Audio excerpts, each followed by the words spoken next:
As we worship you, let all the world come and see how the mercy we've received from you can set them free.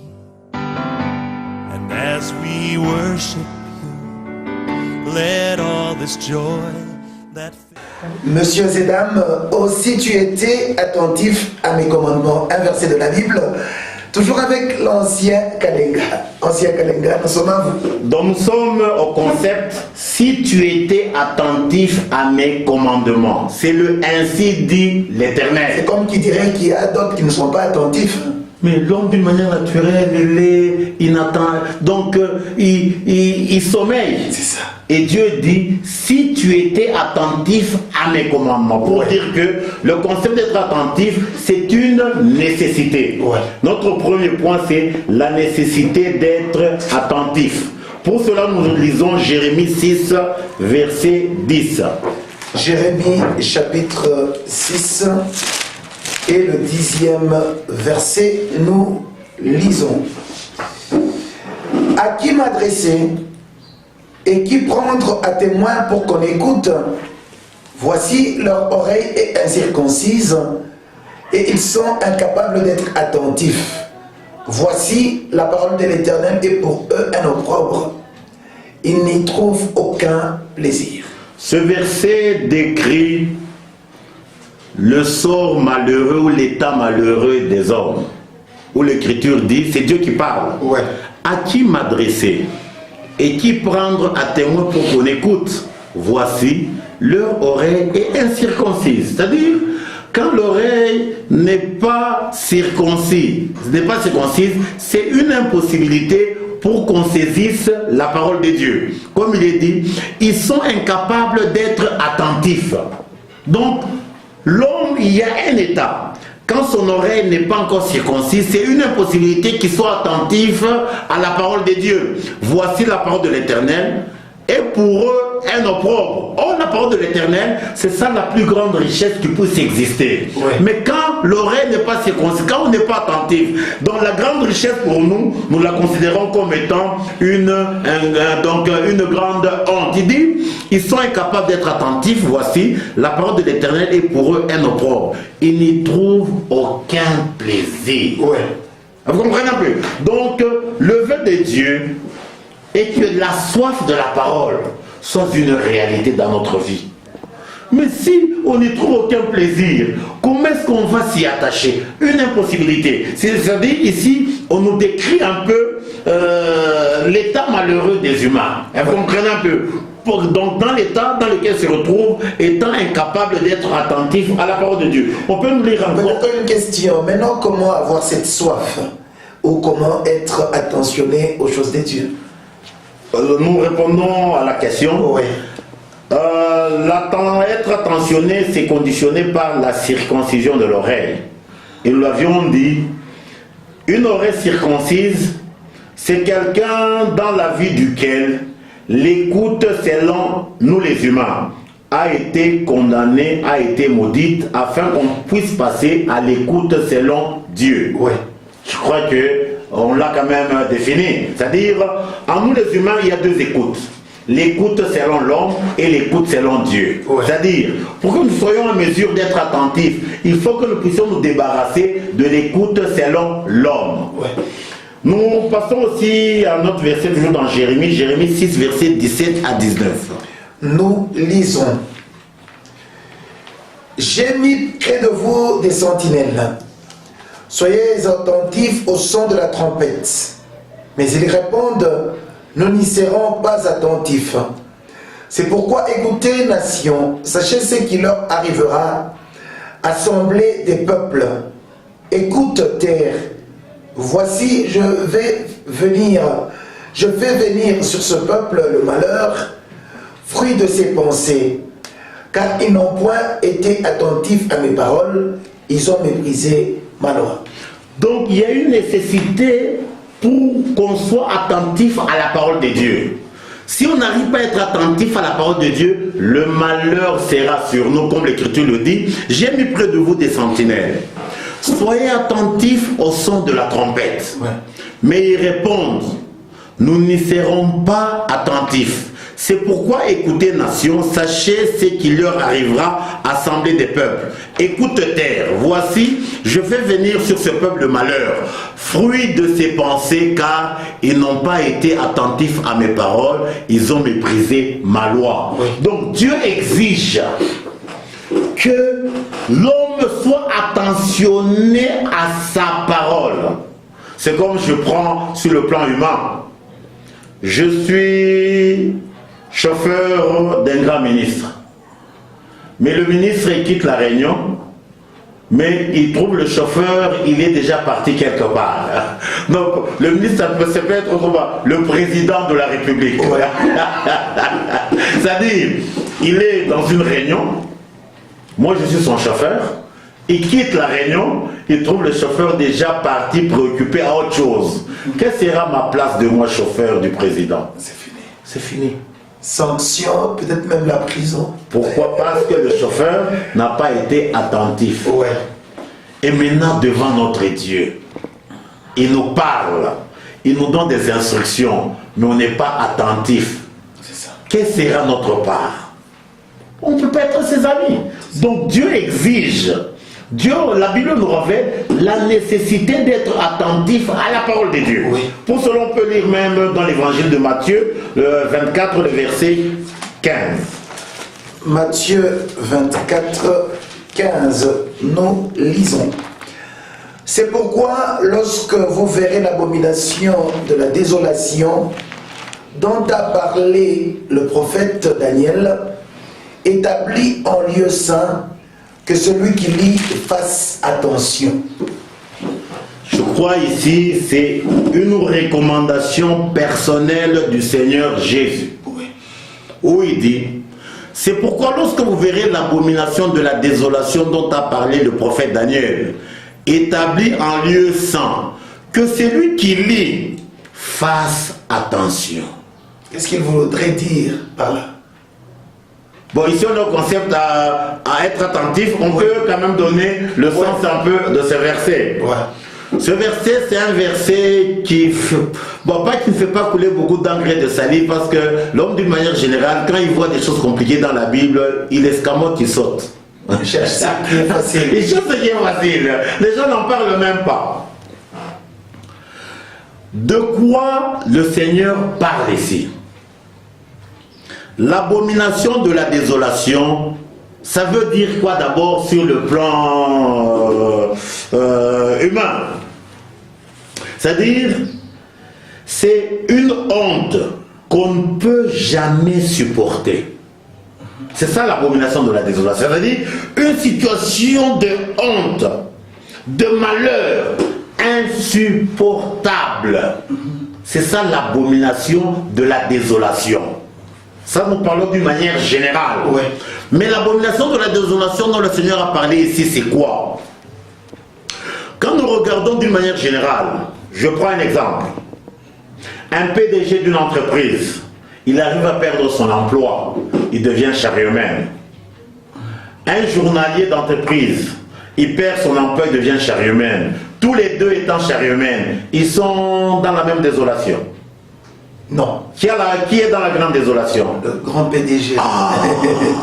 Maintenant, le Seigneur Jésus, Ouais.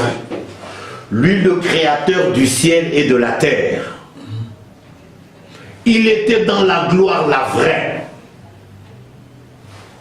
Il est entré dans l'opprobre.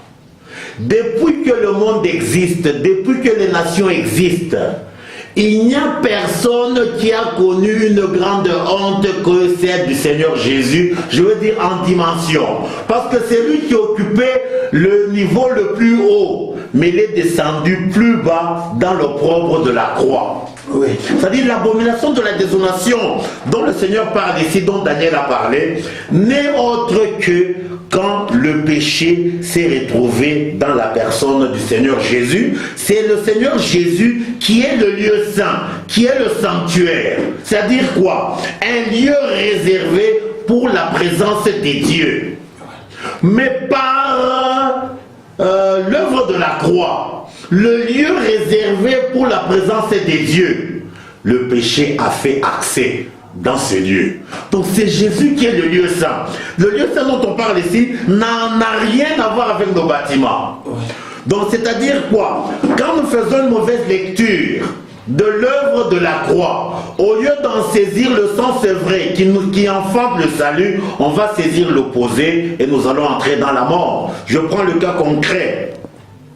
Les femmes de Jérusalem, ils ont vu Jésus sur le chemin de la croix. Elles ont fait une mauvaise lecture. Elles sont tombées dans le piège dont le Seigneur nous avise ici. Elles ont fait une mauvaise lecture. Pour ces femmes et pour ces filles de Jérusalem, elles étaient dans le bonheur. Leurs filles, elles étaient dans le bonheur, mais c'est Jésus qui était dans le malheur. Qu'est-ce que Jésus leur a dit? Ne pleurez pas pour moi. Pleurez pour vous-même et pour vos enfants. Vous comprenez un peu? Même Pierre lui-même, quand le Seigneur a commencé à révéler qu'il fallait qu'il meure, qu'il soit enseveli et qu'il ressuscita, Pierre s'est opposé. Il a fait une mauvaise lecture. Il n'a pas été attentionné. Si bien qu'il s'est retrouvé dans une situation opposée à la situation normale. Lui qui pensait faire du bien au Seigneur, alors qu'il s'est retrouvé en train de combattre le Seigneur, et le Seigneur l'a nommé arrière de moi Satan. Nous rentrons aux deux meurtriers qui ont été avec Jésus à la croix. C'est lui qui s'est moqué du Seigneur Jésus. Il lui a dit, non, il ne s'est pas tellement moqué, il a utilisé les pensées humaines. C'est ça. Il a dit ceci au Seigneur, sauve-toi de cette croix.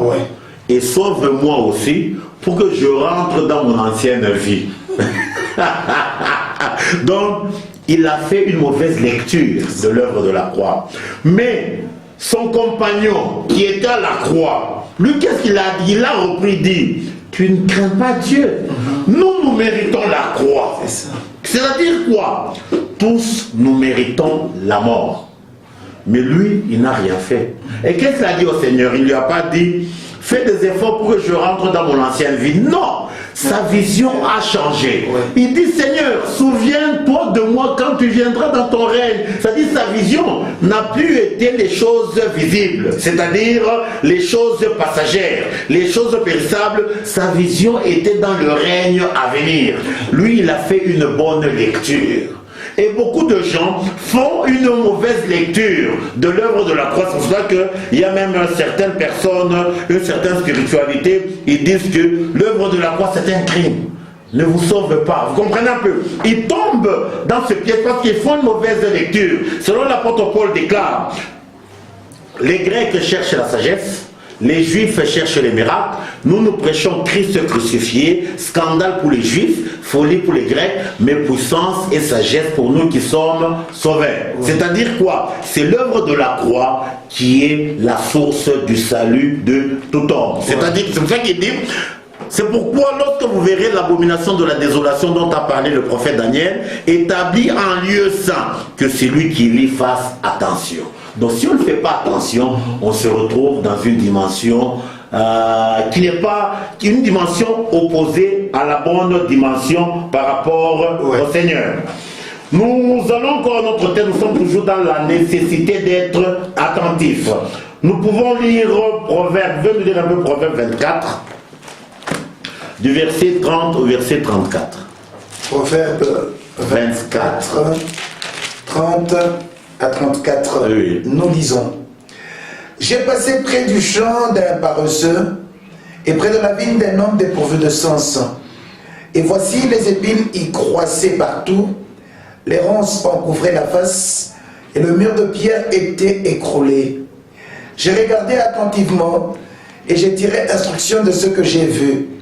Un peu de sommeil, un peu d'assoupissement, un peu croiser les mains pour dormir. Et la pauvreté te surprendra comme un rôdeur, et la disette comme un homme en armes. Ici, c'est un texte trop important. Ouais. La Bible nous dit ceci, que j'ai passé près du champ d'un paresseux. Un paresseux, c'est celui qui n'est pas attentionné. Ouais. Et il dit, et près de la vigne d'un homme dépourvu de sens. Voici Les épines y croissaient partout, les ronces en couvraient la face et le mur de pierre était écroulé. J'ai regardé attentivement et j'ai tiré instruction de ce que j'ai vu. Verset 33. Un peu de sommeil, un peu d'assoupissement. Quand quelqu'un est dans le sommeil, est-ce qu'il est attentif? Quand quelqu'un est dans l'assoupissement, est-ce qu'il est attentif?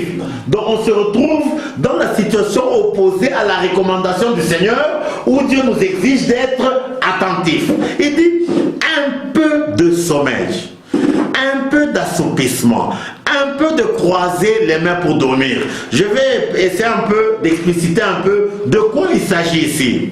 Ouais. Le sommeil dont la Bible parle ici, ça n'a rien à voir avec le sommeil quand nous montons sur notre lit.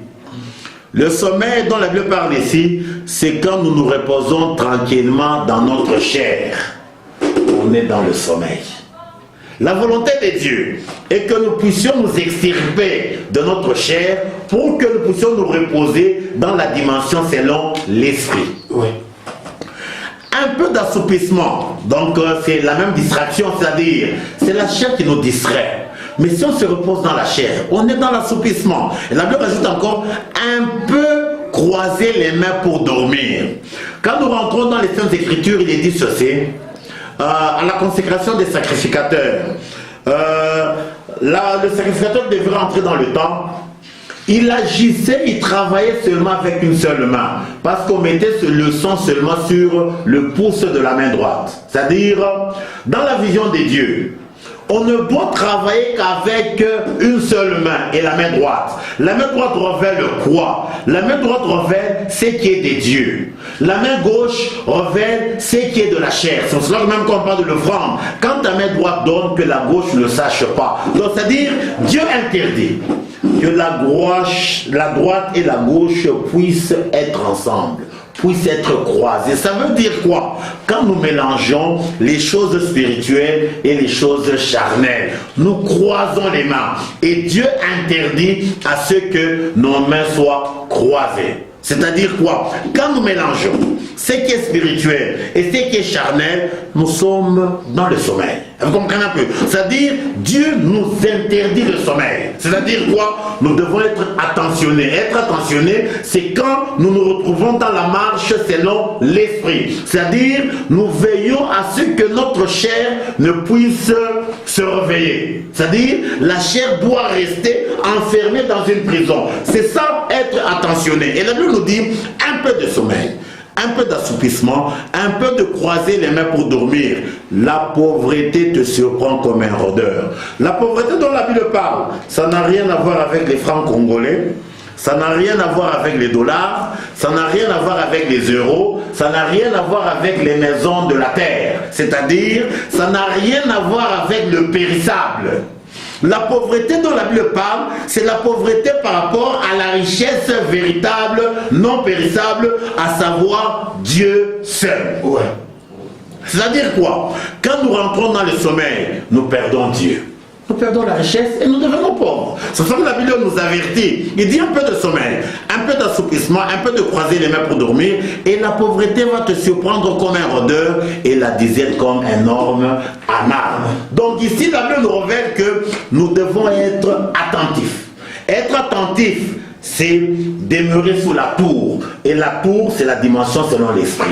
Parce que l'esprit, c'est ce qui est supérieur, mais la chair, c'est ce qui est d'en bas. Mais quand nous rentrons dans ce qui est d'en bas, on est foutu, on est dans le sommeil et Dieu nous dit au revoir. Ouais. Je sais pas si tu comprends un peu. C'était ça le premier point à savoir, la nécessité d'être attentif, comme l'Écriture le dit. Si tu étais attentif à mes commandements, donc Dieu exige l'attention particulière à ces commandements. Le deuxième point que nous allons voir, c'est l'objet de la grande affection de Dieu. L'objet de la grande affection de Dieu. Ce que Dieu aime plus que toute autre chose. Toujours dans ce concept-là, si tu étais attentif. Oui. C'est-à-dire, si nous aimons Dieu, on doit d'abord connaître ce que Dieu aime. Ouais. Pour que nous aussi, nous puissions aimer ce que Dieu aime et détester ce que Dieu déteste. Vous comprenez un peu? Ouais. Mais si on ne connaît même pas ce que Dieu aime, est-ce qu'on est attentif? Non. C'est-à-dire quoi? C'est ce que j'ai intitulé l'objet de la grande affection des dieux. Pour cela, vous pouvez nous lire un peu un texte, Psaume 87, versets 1 à 3. Psaume 87, 1 à 3, nous lisons. Des fils de Corée, psaume cantique. Elle est fondée sur les montagnes saintes. L'Éternel aime les portes de Sion plus que toutes les demeures de Jacob. Des choses glorieuses ont été dites sur toi, ville de Dieu. Ici, la Bible nous révèle un mystère. Ouais. Il dit dans tout Israël, s'il y a des choses que Dieu aime, dans toutes les demeures de Jacob, s'il y a des choses que Dieu aime au-dessus de tout, ce sont les portes de Sion. Ouais. Comme il dit, l'Éternel aime les portes de Sion plus que toutes les demeures de Jacob. Des choses glorieuses ont été dites sur toi, ville des dieux. Vous comprenez un peu?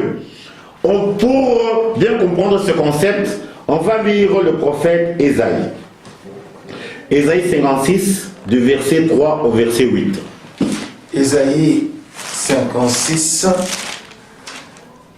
3 à 8.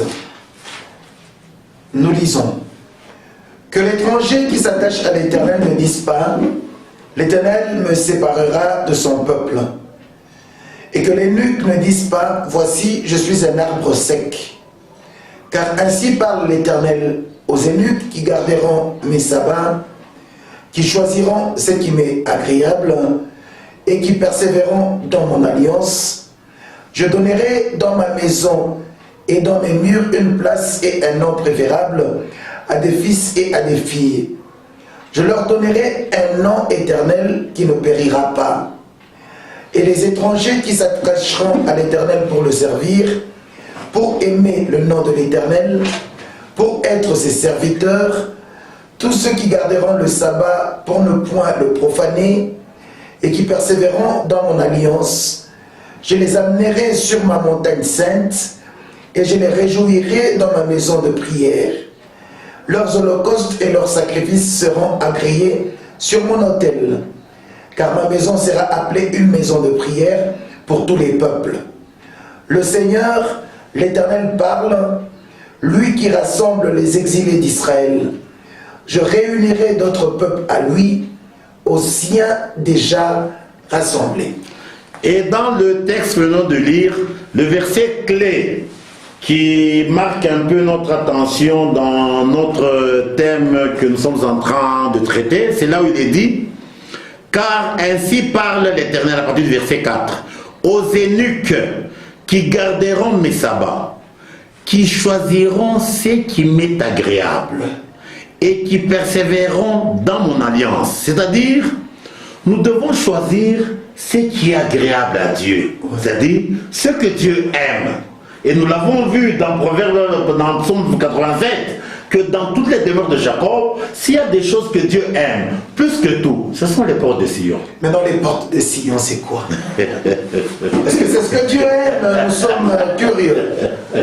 Je suis content de la préoccupation. C'est pour ça que je dis toujours, il y a des gens, ils disent qu'ils aiment Dieu, mais ils ne connaissent même pas ce que Dieu aime. Mais ils disent qu'ils aiment Dieu. Il fallait commencer par là. Il faut d'abord commencer à chercher qu'est-ce que Dieu aime. Pour que vous aimez ce que Dieu aime, alors... Voilà un peu comment nous rentrons dans les choses de Dieu en dehors des voies de Dieu. Nous y entrons comme dans des traditions. Vous comprenez un peu? Je crois que ce que vous avez posé comme question, c'est très fondamental. Ouais. Donc, pour paraphraser, l'homme de Dieu Néhémie, il était, là où il était en déportation, il n'était pas un minable, il était échanson du roi. Ouais. Donc sur le plan humain, il occupait une position très privilégiée. parce que c'est lui qui était chargé de donner le vin au roi. Les chansons du roi, il est plus que, si on peut dire, plus qu'un premier ministre. Vous comprenez un peu? Mais là où il était, quand on lui a dit que les portes de Sion étaient consumées, la muraille était tombée. Hein? Quelle a été sa réaction? Il est entré dans le deuil. Quoique il avait les biens matériels, pour dire, un juif vrai, sa vie ou son bonheur dépend de l'état des portes de Sion. Mais là où il était, quand il a appris que les portes étaient consumées, il est entré dans le deuil. C'est-à-dire, la vie du juif dépend de l'état de la muraille de Jérusalem. La muraille de Jérusalem est composée et de la muraille et des portes. Les portes là-bas, c'est ce qu'on appelle les portes de Sion. Donc, la vie du juif ne dépend pas de l'épaisseur du portefeuille. Pour dire, la vie d'un homme authentique selon Dieu dépend de l'état des portes de Sion, que nous allons voir un peu qu'est-ce que c'est que ces portes là-bas. Parce que la muraille de Sion, on peut lire Zacharie 2, 4 à 5. Zacharie 2, 4 à 5. Zacharie chapitre 2, 4 à 5, nous allons lire. Il lui dit, cours, parle à ce jeune homme et dit, Jérusalem sera une ville ouverte à cause de la multitude d'hommes et de bêtes qui seront au milieu d'elle. Je serai pour elle, dit l'Éternel, une muraille de feu tout autour, et je serai sa gloire au milieu d'elle. Ici, la Bible révèle que la muraille de Jérusalem ainsi que les portes révèlent la présence personnelle des dieux et de Dieu seul. Vous comprenez un peu? Maintenant, pour entrer un peu tout droit dans le sujet, quand nous rentrons dans le livre de Néhémie, je crois qu'on pourra en parler avec détail dans une autre émission. Les portes qui ont été réhabilitées par Néhémie, il y en avait 12. La première porte, elle se nomme la porte des brebis. Qui est la porte des brebis? La première porte de la muraille de Jérusalem, c'est la porte des brebis. La porte des brebis, c'est la personne du Seigneur Jésus. La deuxième porte, c'est la porte des poissons. La troisième porte, c'est la vieille porte. Ça se trouve dans Néhémie chapitre 3, les gens qui sont habitués. Donc la troisième porte, c'est la porte de la vieille porte. La quatrième, la porte de la vallée. La cinquième, la porte du fumier. La sixième, la porte de source. La septième, la porte du souverain sacrificateur. La huitième, la porte des eaux. La neuvième, la porte des chevaux. La dixième, la porte de l'Orient. La onzième, la porte du Dieu choisi qu'on appelle la porte du Mephikidat. La douzième, il y a la porte de la prison et la chambre haute. Toutes ces 12 portes, elles révèlent les 12 dimensions de l'homme de Galilée. C'est Jésus qui est typifié par les 12 portes de la muraille de Sion. Donc ça dit, c'est ça que Dieu aime. Plus que tout, c'est la même citation là où il dit, celui-ci est mon fils bien-aimé en qui j'ai mis toute mon affection. C'est-à-dire quoi? Les portes de la muraille de Jérusalem, la muraille qui a été ici en bas, elles révèlent les portes de la muraille de Jérusalem d'en haut. C'est-à-dire, le ciel a une porte, mais qui est révélée sur 12 dimensions. C'est ça Jésus. En Jésus, il y a 12 dimensions. Vous comprenez un peu? Il faudra que vous paraphraser. Proverbe 8, 32, 36. Proverbe chapitre 8, 32, 36, nous lisons. Et maintenant, mes fils, écoutez-moi. Et heureux ceux qui observent mes voies. Écoutez l'instruction pour devenir sage, ne la rejetez pas.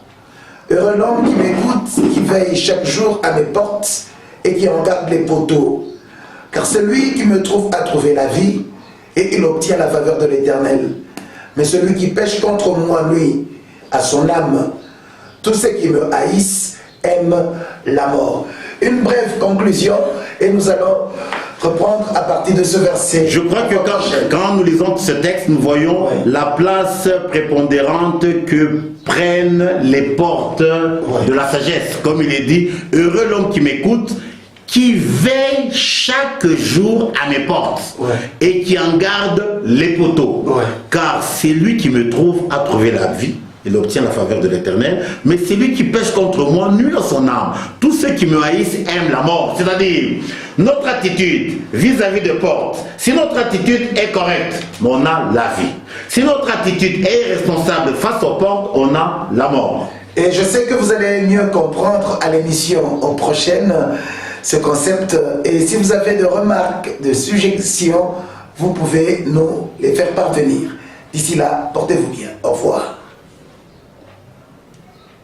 As we worship you, let all the world come and see how the mercy we've received from you can set them free.